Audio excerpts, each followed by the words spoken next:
ಯಾಕೋ ಏನಾಯ್ತು ಹೇಳೋ ರೂಪಸೇನ ಈ ರೂಪ ಯಾಕೋ ಮಾತಾಡು ಹೇಳು ಯಾಕೆ ಇಷ್ಟಪಟ್ಟಿದ್ಯಾ ನೋಡು ಈಗ ಏನಾಗಿದೆ ಅಂತ ಎಲ್ಲರೂ ಹೇಗೆ ಕಂಗಾಲಾಗಿದ್ದಾರೆ. ಏನಾಯ್ತಲ್ಲಿ? ಏನ್ ಕಂಡೆ? ಏನಾಯ್ತು ನಿಂಗೆ?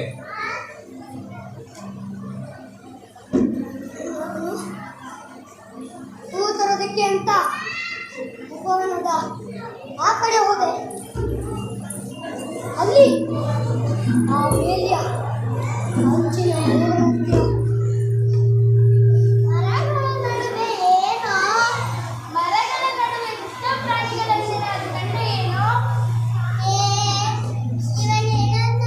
ರಾಜಧಾನಿ ಉಪವನಕ್ಕೆ ದುಷ್ಟ ಪ್ರಾಣಿಗಳು ಬರ್ತಾವೇನೆ. ದಯವಿಟ್ಟು ನೀವು ಸುಮ್ಮನೆ ಮಾತಾಡಬೇಡಿ. ಏನಂತ ಹೇಳೋದಕ್ಕೆ ಒಂದು ಅವಕಾಶ ಕೊಡಿ. ಹೇಳೋ ರೂಪ, ಏನಾಯ್ತಲ್ಲಿ? ನಾನು ಆ ಬೇಲಿ ಅಂಚಿನ ಮರಗಳ ಹತ್ರ ಹೂವನ್ನು ಸಿಕ್ಕಿದ್ದಾಗ ಅಬ್ಬಬ್ಬ ಎನಿಸಿಕೊಂಡರೆ ಆ ಪೊದೆಗಳ ಹತ್ತಿರ ಏನು ಹಾವು ಕಂಡ. ಹಾವನ್ನು ನೋಡಿದ್ರೆ ಅವನೇ ಹೆದ್ದಾನ. ಯಾಕೆಂದರೆ ಮೊನ್ನೆ ಒಂದು ಹಾವನ್ನು ನೋಡನೆ ಬಂದಿದ್ದ. ರಾಜಭಟರು ಇವನನ್ನು ಗದರಿಸಿದರು. ಅಷ್ಟೇ ಅಲ್ವೇನೋ? ರಾಜಭಟರಿಗೆ ಗದರಿಸುತ್ತಾರೆ. ನಾವು ರಾಜಧಾನಿಯ ಮಕ್ಕಳೆಂದು ಅವರಿಗೆ ತಿಳಿಯದೆ. ಏ ರೂಪ ಹೇಳೋ, ಪೊದೆಗಳ ನಡುವೆ ಏನ್ ನೋಡಿದೆ? ನಾನು ಆ ಪೊದೆಗಳ ನಡುವೆ ಒಬ್ಬ ರಾಕ್ಷಸನ ಕಂಡೆ. ಏನು ರಾಕ್ಷಸಿ ಅಲ್ಲಿದ್ದಾಳ? ನನಗೆ ಎನಿಸಿಕೊಂಡರೆ ಈಗಲೂ ಭಯವಾಗುತ್ತದೆ. ಅಯೋಧ್ಯೆ ಉಪವನದಲ್ಲಿ ರಾಕ್ಷಸಿ? ಏ ರೂಪ, ಹೀಗೆ ಕೆಟ್ಟದಾಗಿ ಕಟ್ಟುಕತೆ ಹೇಳ್ಬಾರ್ದಂತೆ. ಕೆಟ್ಟದನ್ನು ಹೇಳಿದರೆ ಕೇಳಿದರೆ ನಮಗೂ ಕೆಟ್ಟದಾಗುತ್ತಂತೆ. ಕಟ್ಟು ಕಟ್ಟಲ್ಲ ಚಂದ್ರಸೇನ, ನಿಜವಾದ ರಾಕ್ಷಸಿ. ಒಬ್ಬ ಎಷ್ಟು ವಿಕಾರವಾಗಿದ್ದಳು ನೆನೆಸಿಕೊಂಡರೆ ಭಯವಾಗುತ್ತದೆ. ರೂಪ, ಎಂತ ಸುಳ್ಳು ಹೇಳಿದ್ಯಾ? ಯಾರಾದ್ರೂ ನಿನ್ ಮಾತು ನಂತರ ಅದು ಅಯೋಧ್ಯೆಯಲ್ಲಿ ರಾಕ್ಷಸಿ ಇದ್ದಾಳೆ ಎಂದರೆ ಅರಮನೆ ಉಪವನದಲ್ಲಿ ರಾಕ್ಷಸಿ ಇದ್ದಾಳ. ರಾಮರಾಜ್ಯದಲ್ಲಿ ರಾಕ್ಷಸಿ. ರಾಮರಾಜ್ಯದಲ್ಲಿ ರಾಕ್ಷಸಿ.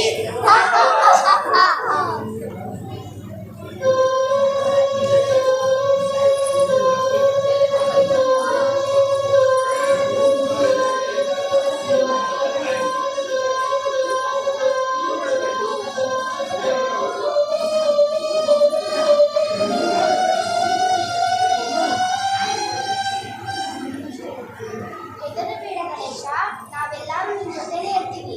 ನಡೆಯೋ ಹೋಗೋಣ, ಹೋಗಿ ನೋಡೋಣ. ನೋಡೋದಕ್ಕೆ ನಾನು ಖಂಡಿತವಾಗಿ ತಯಾರಿದೆ. ಆದರೆ ಒಂದು ಮಾತು, ಅಲ್ಲಿ ಯಾರು ಗಲಾಟೆ ಮಾಡಬಾರದು ಅಷ್ಟೇ. ನಡೆಯೋ ಮೋಹನ, ಒಂದು ವೇಳೆ ರಾಕ್ಷಸ ನಮ್ಮನ್ನು ನೋಡಿ ನಮ್ಮ ಕಡೆ ನುಗ್ಗಿದರೆ? ನೀನು ಬರೀ ಮಕ್ಕಳು ಗಣೇಶ ಕಣೆ. ಯಾವ ರಾಕ್ಷಸರು ಮಕ್ಕಳನ್ನು ನೋಡಿ ದಾರಿ ಮಾಡಿಸುತ್ತೆ ಗೊತ್ತಾ? ನಾವು ಮುಂದೆ ಮುಂದೆ ಯೋಚಿಸದೆ ಹೋಗೋದು ಅಷ್ಟು ಒಳ್ಳೆಯದಲ್ಲ. ನನ್ನ ಕೇಳಿದರೆ ಎಲ್ಲ ವಿಷಯವನ್ನು ದೊಡ್ಡ ಹೇಳಿಬಿಡೋಣ. ಮೋಹನ, ನಾವು ಆಟ ಆಡೋದು ಬೇಡ. ಬೇಕಾದ್ರೂ ರಾಜಭಟನ ಹೇಳಿಬಿಡೋಣ. ಛೇ, ನಿಮಗೆಲ್ಲ ಯಾಕೆ ಅರ್ಥವಾಗ್ತಿಲ್ಲ? ನಾವು ನಿಜ ತಿಳಿಯಕ್ಕೆ ದೊಡ್ಡವರು ಹೇಳಿದ್ದಾರೆ. ಕೊನೆಗೆ ಅವರು ನಮ್ಮನ್ನು ದಡ್ಡರು ಅಂತಾರೆ. ರಾಜಭಟ್ಟರಿಗೆ ತಿಳಿಸಿದರಂತೂ ಸುಳ್ಳಾದರೆ ರಾಜದಂಡವೇ ಗತಿಯಾಗುತ್ತದೆ. ಅದಕ್ಕೆ ನಾನು ಹೇಳೋದು, ಹತ್ತಿರ ಹೋಗಿ ನಿಜವೋ ಸುಳ್ಳು ಎಂದು ಪರೀಕ್ಷಿಸಿ ನೋಡೋಣ. ಕಣ್ಣಾರೆ ಕಂಡರೂ ಪರಾಮರಿಸಿ ನೋಡಬೇಕಂತ ಪಂಚತಂತ್ರದಲ್ಲಿ ಹೇಳಿದವೆ.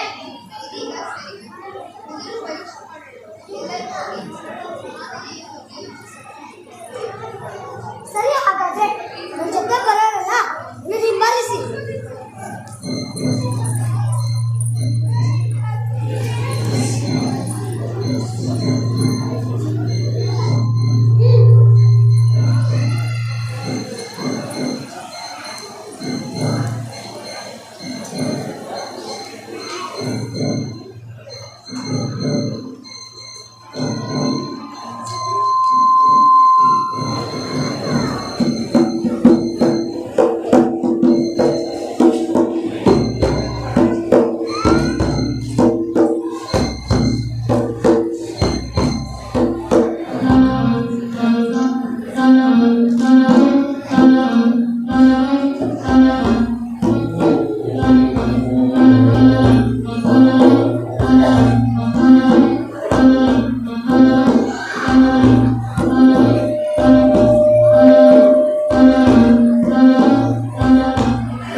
ನಿನಗೆ ಭಯವಾದರೆ ನೀವು ಮನೆ ಕಡೆಗೆ ಹೋಗು ಜಯಂತಿ.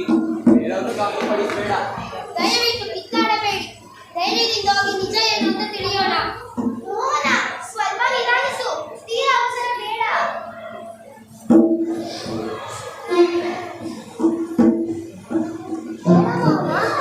ಯಾಕೋ ತುಂಬ ಭಯವಾಗ್ತಾ ಇದೆ. ಇದೆ ಹೇಗೋ ಹೇಳಿ ದೊಡ್ಡವರಿಗೆ ತಿಳಿಸ್ಬಿಡೋಣ. ಒಂದು ವೇಳೆ ನಮಗೆ ರಾಕ್ಷಸಿ ಆಗಿದ್ದರೆ ಹೀಗೆ ಉಪವನದಲ್ಲಿ ಇರುತ್ತಿದ್ದರೆ ಅದು ಮುಸುಕು ಮುಚ್ಚಿ ಮಲಗಿ ನಿಜ ರೂಪ, ಯಾವ ರಾಕ್ಷಸಿಗೂ ಹೀಗೆ ಉಪವನ ಒಳಗಡೆ ಪ್ರವೇಶ ಮಾಡಲು ಸಾಧ್ಯವಿಲ್ಲ. ಅದು ಹೀಗೆ ಮುಸುಕು ಮುಚ್ಚಿ ಮಲಗಲು ಸಾಧ್ಯತೆ ಒಂದು ಇಲ್ಲವೇ ಇಲ್ಲ.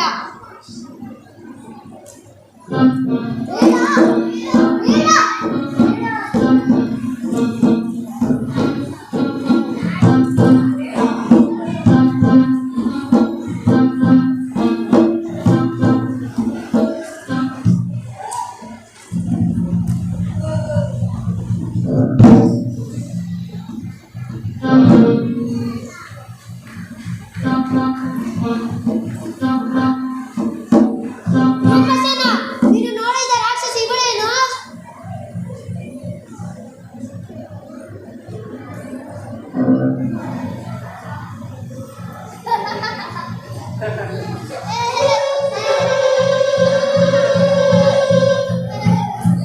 ಖಂಡಿತವಾಗಿ ವಿವರಿಸಬಹುದು.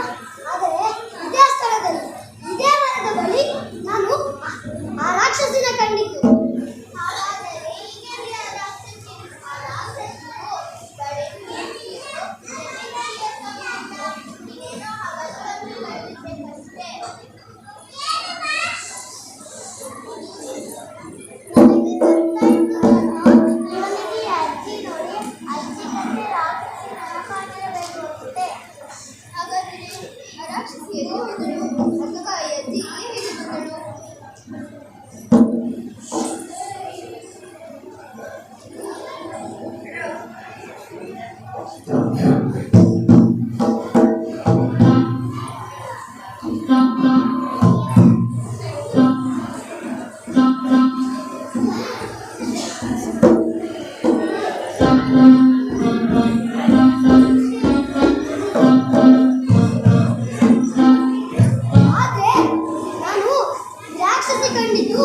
ಸತ್ಯ, ಕನಸು ಅಲ್ಲ, ಕಥೆಯೂ ಅಲ್ಲ.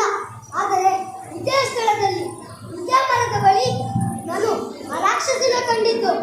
ಹಾಗಾದರೆ ಒಂದು ಕೆಲಸ ಮಾಡೋಣ, ಈ ಅಜ್ಜಿಯನ್ನೇ ಕೇಳಿಬಿಡೋಣ. ಸರಿಯಾಗಿ ಕೇಳಿರುತ್ತದೆ. ಅಜ್ಜಿ ಅಜ್ಜಿ, ಇಲ್ಲಿ ಸ್ವಲ್ಪ ಹೊತ್ತಿನ ಮೊದಲು ಒಬ್ಬ ರಾಕ್ಷಸಿಯನ್ನು ಕಂಡೆ. ರಾಕ್ಷಸಿ ಅದು ಒಬ್ಬ ಉಪವನದಲ್ಲಿ ಎಲ್ಲಿಂದ ಬರಬೇಕು ಮಕ್ಕಳೇ? ಸಾಧ್ಯವೇ ಇಲ್ಲ. ಅದು ಸರಿ, ನನಗೆ ಕಣ್ಣು ಕೂಡ ಸರಿಯಾಗಿ ಕಾಣೋದಿಲ್ಲ. ಇನ್ನು ರಾಕ್ಷಸಿ ಹೇಗೆ ನೋಡಲಿ? ಹಾಗಲ್ಲ ಅಜ್ಜಿ, ಈ ನಮ್ಮ ಗೆಳೆಯ ಸ್ವಲ್ಪ ಹೊತ್ತಿನ ಮುಂಚೆ ಇದೇ ಸ್ಥಳದಲ್ಲಿ ಒಂದು ವಿಕಾರ ರೂಪದ ರಾಕ್ಷಸಿನ ಕಂಡನಂತೆ. ಆ ರಾಕ್ಷಸಿ ನೋಡಲು ನಾವೆಲ್ಲರೂ ಬಂದರೆ ಅಲ್ಲಿ ರಾಕ್ಷಸಿಯ ಬದಲು ನೀನಿದೆಯಾ? ಆಕೆನ ನೀನೇನಾದರೂ ಕಂಡೆಯೇನೋ ಅಂತ ಕೇಳಿದೆವು. ಇಲ್ಲಿ ಯಾರು ಆ ರಾಕ್ಷಸಿನ ಮೊದಲು ನೋಡಿದವರು? ನೀನೇನೋ ಮುಂದೆ ರಾತ್ರಿ ಸರಿಯಾಗಿ ನಿದ್ದೆ ಮಾಡಿದ್ಯೋ ಅಲ್ಲವೋ? ಸರಿಯಾಗಿ ನಿದ್ದೆನೂ ಮಾಡಿದ್ದೆ, ಬುದ್ಧಿನೂ ನೆಟ್ಟಾಗಿತ್ತು. ಆದರೆ ಇಲ್ಲಿ ಏನೋ ನಡೆದಿದೆ. ಅಯ್ಯೋ ಮಗು, ನಿನಗೇನು ಪಿಚ್ಚೆ? ರಾಮರಾಜ್ಯದೊಳಗೆ ರಾಕ್ಷಸಿ ಬಾಳೇನು? ಹೋಗಿ ದೊಡ್ಡವರ ಮುಂದೆ ಹೇಳ್ಬೇಡ, ನಗ್ತಾರೆ, ತಿಳಿದೆ? ಇಲ್ಲ ಅಜ್ಜಿ, ಏನೋ ವಿಚಿತ್ರ ನಡೆದಿರಲೇಬೇಕು. ಇಲ್ಲ ಅಂದರೆ ನಮ್ಮ ಜೊತೆ ಆಟವಾಡುತ್ತಿದ್ದವನು ಇಷ್ಟೊಂದು ಹೆದರಲು ಕಾರಣವೇ ಇಲ್ಲ. ಅಯ್ಯೋ ಮಕ್ಕಳಿರ, ನಿಮಗೆಲ್ಲ ಭ್ರಾಂತಿ ಅಷ್ಟೇ. ರಾಮರಾಜ್ಯದೊಳಗೆ ರಾಕ್ಷಸಿ ಹೇಗೆ ಬರುತ್ತಾಳೆ? ಏನಜ್ಜಿ, ನಮ್ಮಿಂದ ಏನಾದರೂ ಸಹಾಯ ಬೇಕಿತ್ತೆ? ಹೌದು ಮಗಳೇ, ನನಗೆ ನಿಮ್ಮಿಂದ ಒಂದು ಸಹಾಯವಾಗಬೇಕಿತ್ತು. ಹೇಳಜ್ಜಿ, ನಮ್ಮಿಂದ ಯಾವ ಸಹಾಯ ಬೇಕು? ಮಗು, ನಾನು ಮಿಥಿಲಾ ನಗರದಿಂದ ಬಂದಿದ್ದೇನೆ. ನನಗೆ ನಿಮ್ಮ ಅರಸಿಯಾದ ಸೀತಾದೇವಿಯನ್ನು ಭೇಟಿ ಮಾಡಬೇಕಾಗಿದೆ.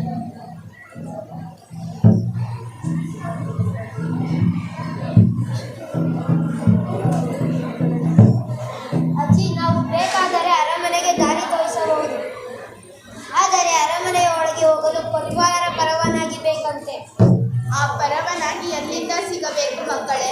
ನೀವೇ ಹೇಗಾದರೂ ಮಾಡಿ ನನಗೆ ಸಹಾಯ ಮಾಡಿ. ನಿಮ್ಮ ಸಹಾಯವನ್ನು ಎಂದಿಗೂ ಮರೆಯೋಲ್ಲ. ಅದೆಲ್ಲ ಆಗಲ್ಲ ಅಜ್ಜಿ. ಶ್ರೀರಾಮ ಬೇರೆ ಇವತ್ತು ಊರಿನಲ್ಲಿ ಇಲ್ಲಂತೆ. ಅರಮನೆಯಲ್ಲಿ ಇವತ್ತಂತೂ ಯಾರನ್ನೂ ಬಿಡುವುದಿಲ್ಲ. ನಮ್ಮಿಂದ ಸಾಧ್ಯವಾಗುವ ಎಲ್ಲ ಸಹಾಯ ಮಾಡಬೇಕು. ಮರೆಯಬಾರದು. ನಮ್ಮ ಕೈಲಾದ ಸಹಾಯ ನಾವು ಮಾಡೋಣ. ನಮ್ಮ ಕೈಲಾದ ಸಹಾಯ ಅಂದರೆ ಅರಮನೆಯ ದ್ವಾರಪಾಲಕರು ಬಹಳ ಕಠಿಣ ಮನಸ್ಸುಗಳು. ನಾವು ಹತ್ತಿರ ಬಂದರೆ ನಮ್ಮನ್ನು ಗದರಿಸುತ್ತಾರೆ. ಏನೋ ರಾಮರಾಜ್ಯದ ಜಾಣ ಮಕ್ಕಳು ವೃದ್ಧರ ಬಗ್ಗೆ ಕರುಣೆ ತೋರಿಸ್ತಾರೆ ಅಂದುಕೊಂಡಿದ್ದೆ.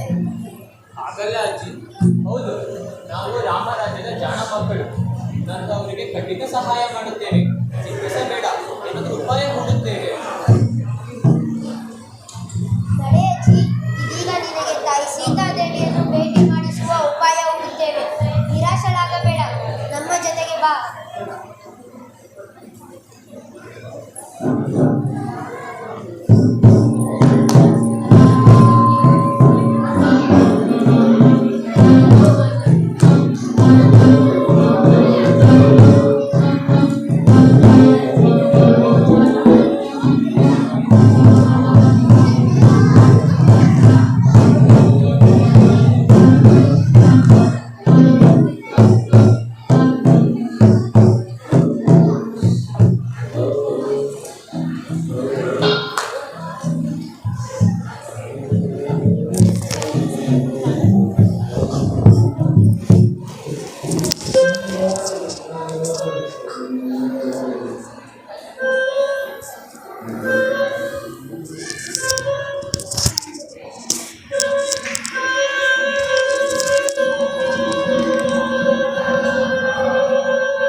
ಸೀತಾ ಮಾತೆಗೆ ಸೀತಾ ಮಾತೆಗೆ ಸೀತಾ ಮಾತೆಗೆ ಸೀತಾ ಮಾತೆಗೆ. ಏ ಮಕ್ಕಳ, ಈ ಮುದುಕಿಯರೊಳಗೆ ಕಳಿಸಿ, ನೀವೆಲ್ಲರೂ ಅರಮನೆಯ ಚಾವಡಿಯಿಂದ ಮನೆಗೆ ಹೊರಡಿ. ಇದು ಮಾತೆ ಸೀತಾದೇವಿಯರ ಆಜ್ಞೆ. ಹೊರಡಿ. ಸೀತಾ ಮಾತೆಗೆ ಸೀತಾ ಮಾತೆಗೆ ಸೀತಾ ಮಾತೆಗೆ.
ದಾಸಿ ದಾಸಿ ಎಲ್ಲಿ ಹೋದಳು?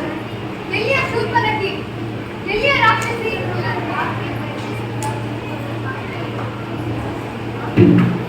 ಹಾಗಾದರೆ ಆಕೆ ಹೋದಳೆ? ಆ ಬೊಮ್ಮೆ ಎಲ್ಲಿ ಹೋಯಿತು?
ಜಾಣರು ಮಾತ್ರ ತಮ್ಮ ತಪ್ಪನ್ನು ತಿದ್ದಿಕೊಳ್ಳುತ್ತಾರೆ.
ನನ್ನ ಹೆಸರು ತೇಜಸ್, ನನ್ನ ಪಾತ್ರದ ಹೆಸರು ರೂಪಸೇನ.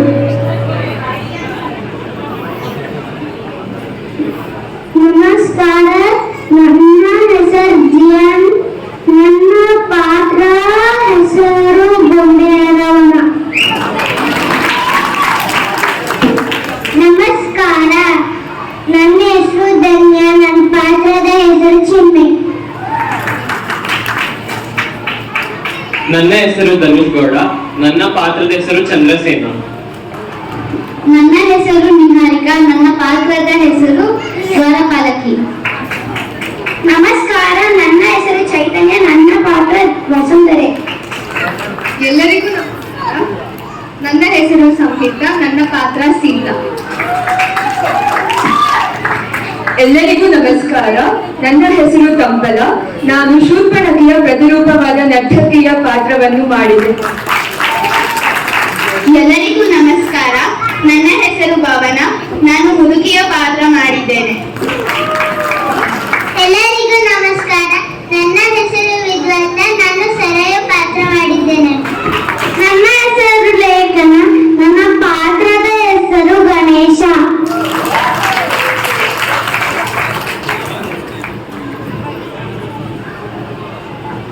ನಮ್ಮ ತಂಡದ ಹೆಸರು ಶಿವರಾಮ ಕಾರಂತ. ನಮ್ಮ ನಾಟಕದ ಹೆಸರು ಗೊಂಬೆ ರಾವಣ. ಈ ನಾಟಕವನ್ನು ಬರೆದವರು ಡಾಕ್ಟರ್ ಗಜಾನನ ಶರ್ಮಾ. ಇದನ್ನು ನಿರ್ದೇಶಿಸಿದವರು ಅನುರಾಗ್ ಭೀಮಚಂದ್ರ. ಧನ್ಯವಾದಗಳು. ನಮ್ಮ ಚಾನೆಲ್ನ ಬೆಂಬಲಿಸುತ್ತಿರುವ ಎಲ್ಲರಿಗೂ ಹೃತ್ಪೂರ್ವಕವಾದ ಧನ್ಯವಾದಗಳು. ನಿಮ್ಮ ಪ್ರೀತಿ ಸದಾ ಹೀಗೆ ಇರಲಿ.